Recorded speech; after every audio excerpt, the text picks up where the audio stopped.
तीनटा अब बुहारी आयो, तीनटै छोराछोरी इक्वल हुन् भनेर यत्रो स्कुलमा, हाम्रो भन्दा महँगो स्कुलमा यसलाई पढाओ। अहिले आएर धोकाधडी गर्न अलिकति लाज शरम छैन मान्छेमा?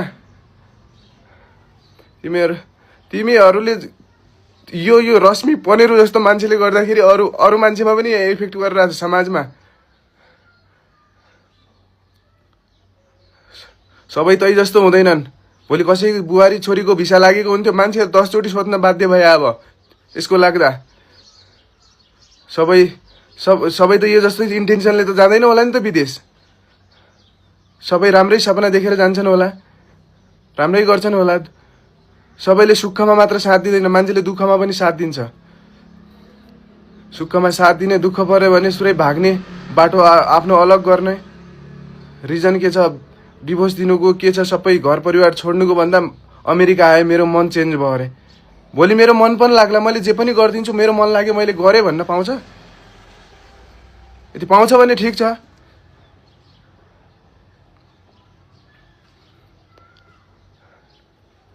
मान्छेमा अत्याचार गर्नु पनि लिमिट हुन्छ। अब त मलाई बाँच्नु न मर्नु बनाइसक्यो। उस्तै त म लोन तिरिरहेको छु, उसको गएकै लोन पुरै मेरो बाँकी छ, त्यो तिरिरहेको छु उल्टो। अझ त्यही माथिमा फेरि अंश चाहियो रे, त्यो चाहियो रे भनेर मुद्दा हाल्ने। हालोस्, जे अंश मेरो जहाँ भेट्छ, मेरो अंश जहाँ पाउँछ त्यहाँ सबै लग, जे पाउँछ त्यो लग। नभए यस्तो पनि लेख्नु रातपत्रमा, यो यसको एक किडनी मलाई चाहियो भनेर पनि लेख्नु। अरू के बाँकी छ लिन सबै लेख्नु। केही बाँकी छुट्यो कि अब के लिने त अब मबाट, त्यो सबै लेख्नु। जे छ सबै लगेर जानु।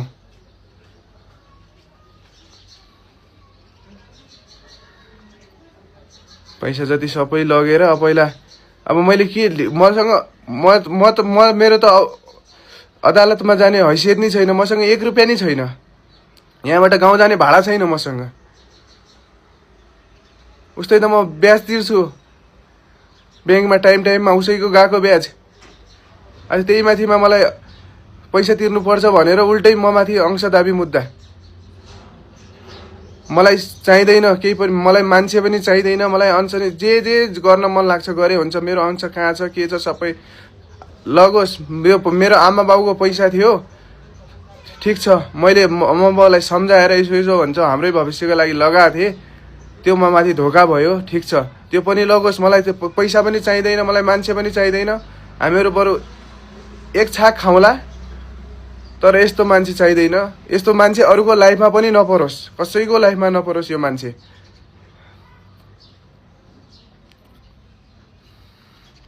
कसैको लाइफमा नपरोस् यस्तो मान्छे, प्लिज। मलाई अब अति नै गाह्रो बनाइसक्यो यो बाउ छोरीले।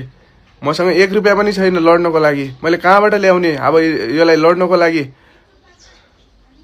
अदालतमा उभिने मेरो हैसियत छैन। अदालतले नै निर्णय जे सुकै गरोस् गरिदियोस्, ठिक छ।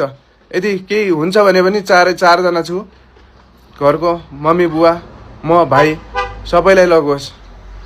यति गाह्रो भइसक्यो कि मलाई आफ्नो तनाव छुट्टै छ, यसले दिएको तनाव छुट्टै छ।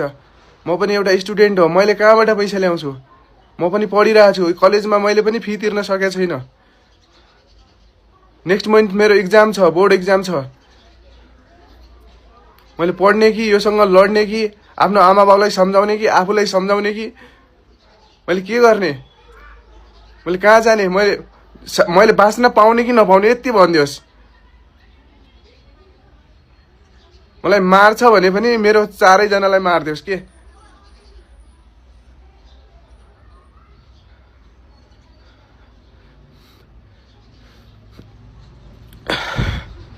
मलाई धेरै गाह्रो भइसक्यो। प्लिज सबैले मलाई सहयोग गर्न सक्नुहुन्छ भने, मैले कानुन बुझेको छैन, म कानुनको विद्यार्थी होइन।